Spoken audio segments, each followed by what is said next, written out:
महाराष्ट्र विधानसभा चुनाव के लिए बीजेपी और महाविकास आघाड़ी दोनों ने ही घोषणा पत्र अब जारी कर दिया है। मुंबई में गृह मंत्री अमित शाह ने चुनावी घोषणा पत्र जारी किया और इस घोषणा पत्र में बीजेपी ने कई वादे किए हैं और महाराष्ट्र में महायुति की सरकार बनने का दावा पेश किया है। अच्छा, 10 गारंटियां कौन कौन सी हैं जो बीजेपी की तरफ से रखी गई, जरा वो भी आपको सिलसिलेवार तरीके से बता देते हैं। लाडली बहन योजना की राशि में बढ़ोतरी बीजेपी की तरफ से होगी, यानी महायुति की तरफ से 25,000 महिला पुलिसकर्मियों की भर्ती। तीसरा, किसानों की कर्ज माफी, एमएसपी में सब्सिडी, सबको भोजन और आश्रय की गारंटी। 5वां पॉइंट है वृद्धावस्था पेंशन 1500 से 2100 रुपए किया जाएगा। 6ठा पॉइंट 25 लाख नौकरियां दी जाएंगी। 7वां पॉइंट है 10 लाख छात्रों को 10,000 ट्यूशन फीस मिलेंगी। 8वां पॉइंट आंगनबाड़ी आशा वर्कर्स को 15,000 रुपए हर महीने महायुति की तरफ से दिए जाएंगे। 9वां पॉइंट बिजली बिल में 30% की कटौती होगी। और 10वां और अहम पॉइंट 100 दिन में विजन महाराष्ट्र को पूरा किया जाएगा महायुति की तरफ से। तो इंपॉर्टेंट पॉइंट्स ये तमाम है महाराष्ट्र के लिए। बीजेपी के जो संकल्प हैं उसमें किसानों का कर्ज माफी भी है, 25 लाख नई नौकरी का वादा है, किसानों के लिए भावांतर योजना है, महिलाओं को 2100 रुपए प्रति माह देने का वादा किया गया है। बीजेपी के संकल्प पत्र में महाराष्ट्र में एआई विश्वविद्यालय, किसानों के लिए कई बड़ी योजनाएं, कौशल जनगणना, सोयाबीन की एमएसपी बढ़ाई जाएगी, धर्मांतरण पर कठोर कानून बनाया जाएगा। तो ये तमाम बातें महायुति की तरफ से की गई हैं, बीजेपी की तरफ से की गई हैं। और चूंकि महाराष्ट्र में इस समय चुनावी अभियान जोरों पर है, ऐसे में गृह मंत्री शाह ने क्या कुछ कहा है, जरा आपको वो भी सुनाते हैं। आघाड़ी की सरकार बनाने का जो लोग दावा कर रहे हैं, उनका चुनाव अभियान भी आंतरिक विरोधाभासों से घिरा हुआ है। मैं आज इस मंच से उद्धव ठाकरे जी को पूछना चाहता हूं, क्या वो कांग्रेस के नेता राहुल गांधी को इतनी विनती कर सकते हैं कि वीर सावरकर के लिए 2 अच्छे शब्द बोल दे?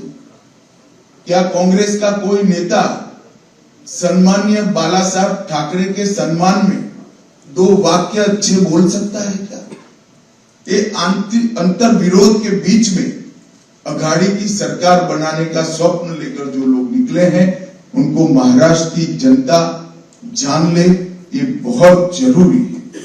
भारतीय जनता पार्टी जब संकल्प लेकर आती है, संकल्प पत्र लेकर आती है, हमारे संकल्प पत्थर पर की लकीर और पूरे देश ने दिखा है।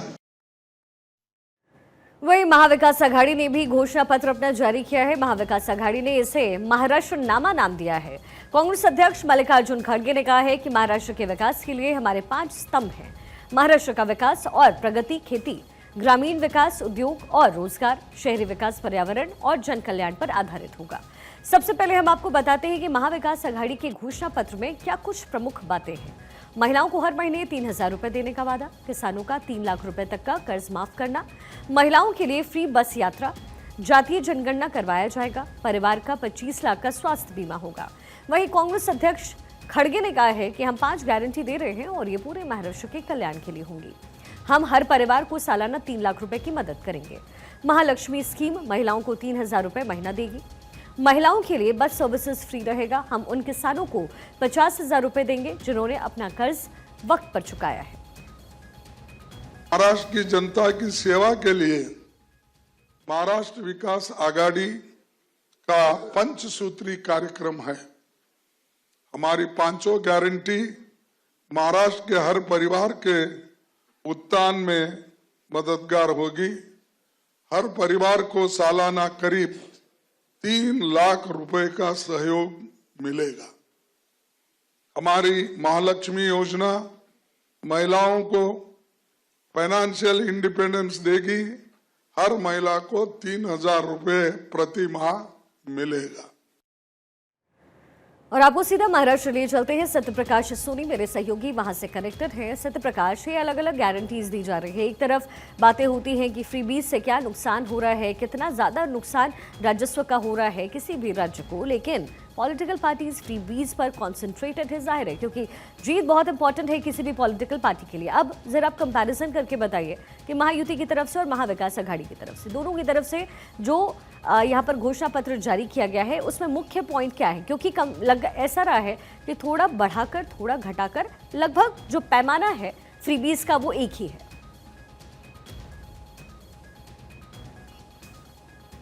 पहले दोनों गठबंधनों ने अब चुनावी रेवड़ी बांटने का काम किया है।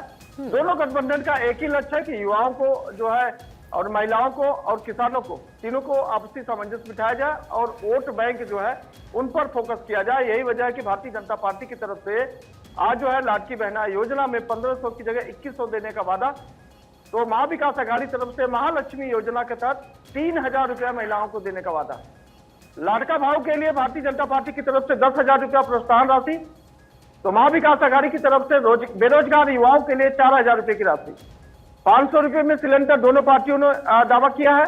तो वहीं किसानों की कर्ज माफी के लिए भारतीय जनता पार्टी की तरफ से पूरा कर्ज माफी और प्रोत्साहन राशि की तरफ तौर पर 12,000 की जगह 15,000 रुपए। महाविकास अघाड़ी की तरफ से यह कहा गया कि 3 लाख रुपए तक की कर्ज माफी और अगर आप रेगुलर किस्त भरते हैं तो आपको 50,000 रुपए की और जो है सम्मान राशि। तो कहीं न कहीं मिला जुला कर देखा जाए तो दोनों गठबंधन जो है युवाओं पर जोर दे रहे हैं, महिलाओं के ऊपर जोर दे रहे हैं, किसानों के ऊपर जोर दे रहे हैं और इसे विकास का नाम दिया जा रहा है कि आने वाले समय में जब उनकी सरकार आएगी तो इस तरह का विकास करेंगे। लेकिन सच में हकीकत क्या है ये जनता जानना चाहती है। इसलिए जनता के मन में एक सवाल है कि जब चुनाव आते हैं तो तमाम नेता इस तरह के वादे करते हैं, लेकिन चुनाव जैसे ही खत्म होता है तो तमाम वादे खत्म हो जाते हैं और ऐसे में चुनावी रेवड़ी की तरह इसे देखा जा रहा है। हालांकि कई बार ऐसा भी हो रहा है कि लगातार जिस तरह की घोषणाएं सरकारों द्वारा की जाती है, लेकिन वो घोषणाएं जो है क्या चुनाव के मद्देनजर की जा रही है, इस पर भी लोगों की जो है निगाहें बनी हुई है। लेकिन जाहिर तौर पर आज महायुति की तरफ से अमित शाह ने जो घोषणा की है, महाविकास अघाड़ी की तरफ से मल्लिकार्जुन खड़गे ने घोषणा की है और यह घोषणा देखा जा रहा है कि किस तरह से लगातार जो है एक के बाद एक जो घोषणाएं हो रही है। पहले महायुति की तरफ से जो है 10 गारंटी दी गई थी, उनमें जो है युवाओं के लिए जगह दिया गया है, महिलाओं को जो है जगह दी गई है, 500 रुपए में सिलेंडर की बात की गई है, आशा वर्कर्स को 12,000 की जगह 15,000 देने की बात कही गई है, किसानों के लिए सम्मान निधि जो 12,000 मिल रही थी वो 15,000 की गई है। उसके अलावा जो महंगाई है, सबसे बड़ा मुद्दा देश में महंगाई है, महाराष्ट्र की जनता महंगाई से त्रस्त है। ऐसे में महंगाई को लेकर भी महायुति की तरफ से एक बात कही गई कि स्टेबल कैसे किया जाए, महंगाई के ऊपर लगाम कैसे लगाया जाए, हमारी सरकार आने के बाद वह करने वाले हैं। ठीक उसी तरह से महाविकास अघाड़ी की तरफ से भी दावे किए गए हैं कि जब हम सत्ता में आएंगे तो तमाम तरह के वादे जो किए हैं उसे अमल बजावनी करेंगे, उसे अमल में लाएंगे और लोगों को समृद्धशाली महाराष्ट्र बनाने की कोशिश करेंगे।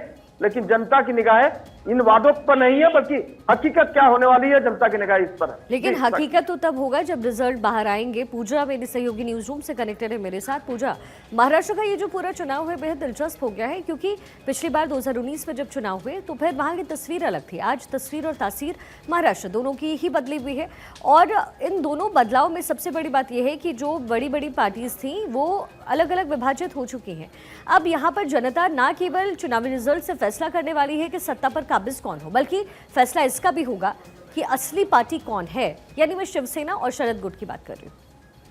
देखिए, जाहिर तौर पर और जब 2024 का लोकसभा चुनाव हुआ तो उसमें हमने देखा भी, चाहे उद्धव ठाकरे को बढ़त की बात हो या फिर शरद पवार को बढ़त की बात हो, दोनों ही पार्टी इस बार गदगद है और उनको लगता है कि यही नतीजे विधानसभा चुनाव में भी अगर आते हैं तो महाविकास अघाड़ी में उनका कद भी बढ़ेगा। और ऐसे में यही हमने देखा भी कि जब सीट शेयरिंग के फॉर्मूले की बात आई तो हर पार्टी कैसे ज्यादा से ज्यादा सीटें लेने की कोशिश में जुटी हुई भी नजर आई।